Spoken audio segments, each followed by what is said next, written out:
Virginia cannot afford to lay another egg this weekend with the Georgia Tech coming to town for the regular season finale. This is Chris Graham here on the podcast, and now here's the not fun part of this story about Georgia Tech. They're playing well right now.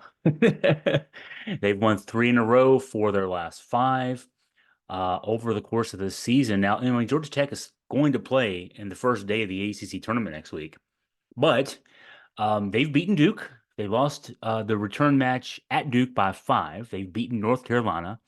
They won in double overtime at Clemson. Um, their most recent win was a 1 point win at Wake Forest.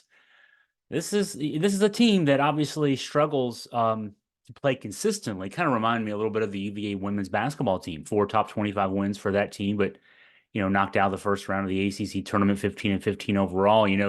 A team with potential to. You can see the ability of both the Virginia women and this Georgia Tech men's team to build in the next couple of years to being something really interesting.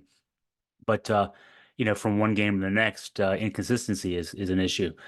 Looking at this Georgia Tech team, and of course these two teams played way back in January.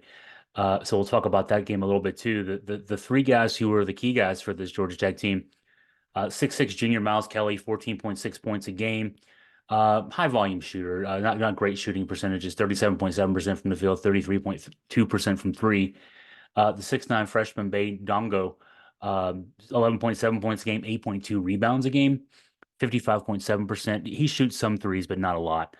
Coasi Reeves, I'm sure I'm not pronouncing that name right, 10.1 points a game, 39.1% from three. So you got to watch that.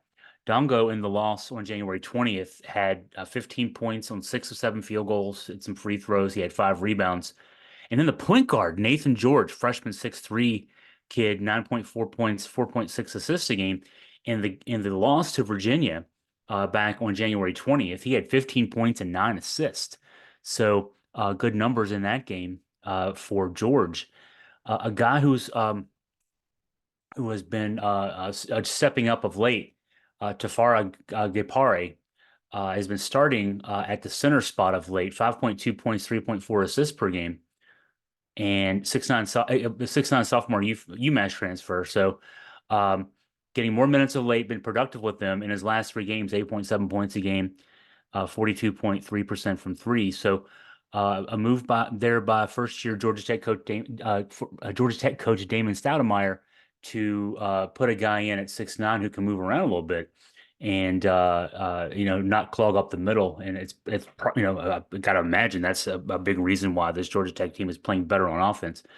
You'll also want to be on the lookout for 6'3" senior Kyle Sturdivant, 8.8 points, 2.8 assists per game, 39.4% shooting from three. That's the number that jumps out at you as well. In the loss to Virginia back on January 20th, he had 8 points on 3 of 9 shooting. In his last 5 games, averaging 12.8 a game and shooting 44.8% from three. Watch out for Sturdivant. So how Virginia matches up, don't forget, and it's easy too. Virginia led most of the second half of this game by double digits, the one back in January, I should say. In the first half, midway through the first half, Virginia trailed by double digits. It was 24-13 at one point before Virginia rallied to take the lead at the half and then took control early in the second half. I'll go through the numbers of the Virginia guys in that game. Isaac McNeely had 20 points, was 6 of 9 from three, and Reese Beekman had 19 points and had 11 assists as well. Jordan Minor in that game had 11 points. Ryan Dunn had 9 points, 10 rebounds, 3 blocks, played his usual game, at least usual for that stage of the year. Virginia in the win back in January shot 50% from the field, 11 of 23 from three, and forced a lot of long-range misses from Georgia Tech. Georgia Tech was just 9 of 27 from three in that game. The game plan, what you're hoping happens here. Beekman needs to keep Nathan George out of the lane. 15 points, 9 assists. You don't want to see that happen again or anything close to that happen again. So Reese Beekman's going to have to play better against the kid. 9 assists and 6 free throw attempts from a point guard is just way too much from our perspective. I can see Tony Bennett going with Dunn on Dongo, 6'8" defensive stalwart against 6'9" pogo stick because the Dongo kid can move around. The big question for the Hoos, can they get enough offense? In the 40s for the last 5 games, including the the most recent one, the loss to Duke over the weekend. Virginia's been off, as we all know, because it's been a long midweek with no midweek games. Um, let's jump into where ACC bubble teams stand heading into the weekend as we go through this podcast here. Wake Forest is the one that is just got you scratching your head, right? I mean, Wake Forest after beating Duke, a couple weeks ago now, it feels like that was like the one that got Wake into the tournament. But I'm kind of thinking now the 2012, 2013 UVA season, Virginia beat Duke late in that season, felt like that game was going to get Virginia into the big tournament, and then they faded down the stretch and went to the NIT. Think that's right. I'm pretty sure because either that or got a low seed in the NCAA tournament. Now I need to look that up, but I think we went to the NIT that year. And not only that, that week that finished with the Duke win and the court storming, earlier in the week, Wake had blown out Pitt, utterly 33-point win over Pitt. 18-9 at that stage, as high as I had their average computer ranking for the six computer rankings that the NCAA tournament selection committee uses um, to help it guide its way through selecting a tournament field. The average rating was 31.7. That's a 7 or an 8 seed in the big tournament. They've gone from there all the way to outside looking in right now. Their computer average ranking is 50.5 after this three-game losing streak, 18-12 overall, and they got to play Clemson this weekend. Um, I mean, that's a chance for a big win. You get that win, and after all this, you're probably in. You beat Clemson. Like, it's a home game, so it'd still be a quad one. It wouldn't be quite as impressive as it would be if it was at Clemson, but you got to win that game. You lose that game, and then they probably got to play into Saturday. And they'll have to play into Saturday because with these three losses, Wake is now 10-9 in the ACC, so they'll have to play four games to get to Saturday. A fourth game on Saturday, I should say. So good luck there for the folks down in Winston-Salem. Pitt, meanwhile, is taking care of business from what it needs to do. The Panthers have won their last two at Boston College at home against Florida State. Their season best average ranking of 45.2. That's actually pretty solid. And I think also solid for this Pitt team, 10-3 record since January 20th. That was the day that Panthers went in and upset Duke at Duke, 80-76. 10-3 record since then. Their computer rankings look pretty good. You can't afford a slip up. This game against NC State on the weekend, NC State has lost three straight. They've lost four of their last five. They're 4-9 since January 20th. Can't afford though to let NC State escape that one with the win. And looking then at Virginia, the other bubble team from the ACC, Virginia has not played, I mentioned, since the midweek game. We all know that. You're watching this podcast. The average computer ranking at 48.0. That is bubblicious. The Virginia gets Georgia Tech. Georgia Tech's playing well. Can't afford a slip up. It is what it is. So that game is 8 o'clock tomorrow night. I don't remember the ACC playing an 8 o'clock game on Saturday night, the last day of the regular season, for lots of reasons. Probably because, I mean, for example, I just mentioned Georgia Tech's going to have to play on Tuesday. They're going to get back way late. This game's going to be over after 10 o'clock.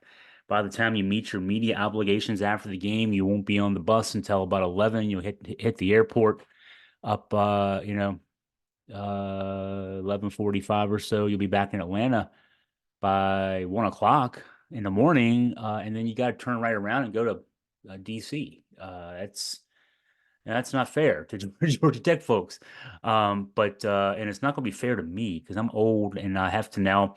I'm going to be up late Saturday night, which is, by the way, also when we spring forward with our clocks. So, man, I'm going to be a zombie when I get to DC on Tuesday. And I'm going up on Tuesday, by the way, even though Virginia almost certainly doesn't play till Thursday. I don't know.